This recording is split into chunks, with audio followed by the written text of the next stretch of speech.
गहराई तक लोगों को जानना और उनकी समस्याओं का समाधान करना पड़ता है, उसमें एक संतुष्टि भी है और वो अपने आप में एक बहुत बड़ा काम है और बड़ी जिम्मेदारी है। प्रधानमंत्री मोदी सरकार की जो योजना का पैसा जो अलग अलग राज्यों में जाता है, उसको धरातल तक ईमानदारी से पहुंचाना, समय से पहुंचाना, ये जिम्मेदारी रहेगी। और इसीलिए इसे मैं अपना सौभाग्य मानता हूं कि अभी तक हम नीति बनाते थे और फंड्स भेजते थे वहां पे लोकसभा के अंदर, लेकिन अब विधायक बनकर उसको एग्जीक्यूट करने का एक अवसर मिलेगा।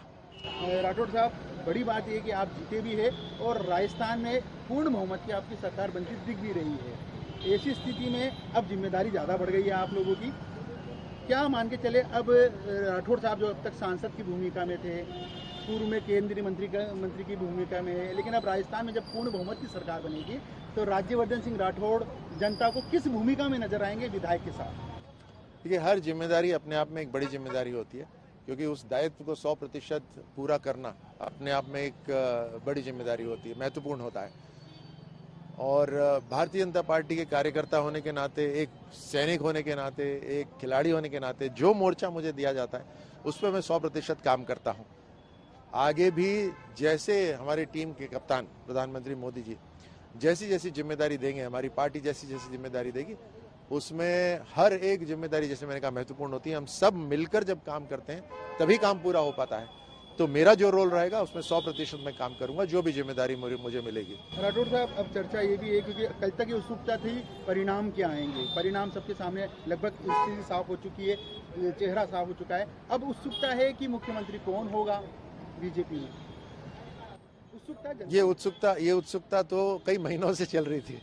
आपके बार बार मीडिया के प्रश्न यही होते थे और इस स्ट्रैटेजी के ऊपर प्रश्न चिन्ह भी उठाए जाते थे, लेकिन आपने देखा कि पार्टी की अपनी स्ट्रैटेजी होती है, हर राज्य में अपना एक तरीका होता है और राजस्थान के अंदर कलेक्टिव लीडरशिप के साथ हमने ये चुनाव लड़ा और अब समय के हिसाब से पार्टी का पार्लियामेंट्री बोर्ड निर्णय करेगा, प्रधानमंत्री मोदी जी की लीडरशिप में तय होगा और फिर जैसे भी जिसको जिम्मेदारी मिलेगी हम सब मिलकर राजस्थान के अंदर एक ऐसा समय लाने की कोशिश करेंगे कि पिछले 5 साल की भरपाई हो और राजस्थान सभी राज्यों, अग्रणी राज्य हैं, उनकी श्रेणी में आके खड़ा हो। एक लास्ट सवाल आपकी विधानसभा के लिए, झोटवाड़ा में आपकी पहली प्राथमिकता अब क्या रहने वाली है? झोटवाड़ा अपने आप में एक बड़ी यूनिक विधानसभा है, जिसमें ग्रामीण क्षेत्र भी है और शहरी क्षेत्र भी है। शहरी क्षेत्र ऐसा है जहां पर शहर जैसी सुविधाएं संपूर्ण नहीं है। सो मेरा ये दायित्व रहेगा कि अर्बन डेवलपमेंट अथॉरिटीज के साथ, नगर निगम हो या जेडीए हो, उन सब के साथ मिलकर यहाँ पर झोटवाड़ा के अंदर सड़कों का निर्माण, पीने का पानी घर तक पहुँचाना, जो हाई टेंशन लाइन्स हैं उसकी समस्याओं का समाधान करना, उसके नीचे सड़कें बनवाना, इन सब का सीवेज लाइन्स तैयार करना, स्वास्थ्य के लिए एक सैटेलाइट हॉस्पिटल यहाँ पे खुलवाना, ये सारी मेरी प्राथमिकता